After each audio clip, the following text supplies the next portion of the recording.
Christiane Compagnie, bonjour. Bonjour. Vous êtes vice-présidente du Conseil supérieur de l'Ordre des experts comptables et également présidente du secteur des marchés professionnels. Nous sommes réunis à l'occasion du congrès régional de Marseille. Quel bilan pouvez-vous nous présenter par rapport au secteur des marchés professionnels ?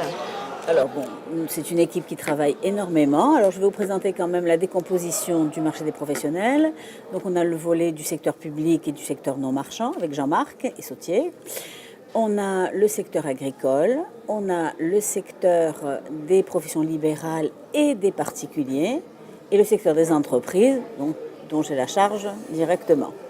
Qu'est-ce que vraiment les grands enjeux, vous pouvez nous présenter peut-être les grands enjeux de 2016 ? Les grands enjeux, c'est donc anticiper l'avenir, présenter des projets, des produits pour nos confrères, pour anticiper, pas se retrouver coincé au moment où les événements se produiront.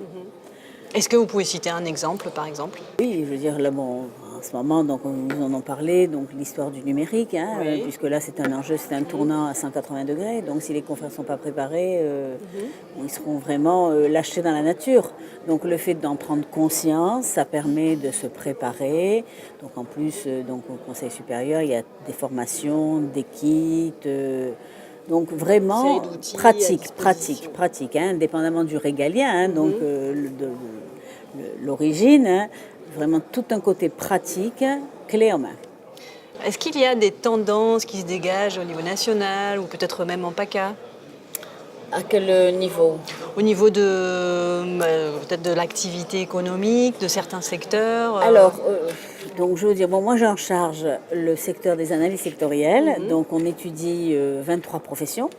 Donc, outre le volet pratique du confrère, on étudie tout un secteur de structure financière et d'analyse économique. Donc, on a les comparatifs de chiffre d'affaires sur plusieurs années. De ce chiffre d'affaires, on décompose les marges, les salariés, le bénéfice, et on a vraiment une radiographie de la profession. D'accord. Et cette radiographie de la profession, outre ces volets chiffres, Oui. on a aussi toutes les conditions d'accès à une profession, un boucher, un restaurant, un garagiste. Ensuite, à l'intérieur, on a toute la structure juridique, tout l'environnement juridique, et évidemment les spécificités comptables, fiscales et sociales. Pourquoi on est là.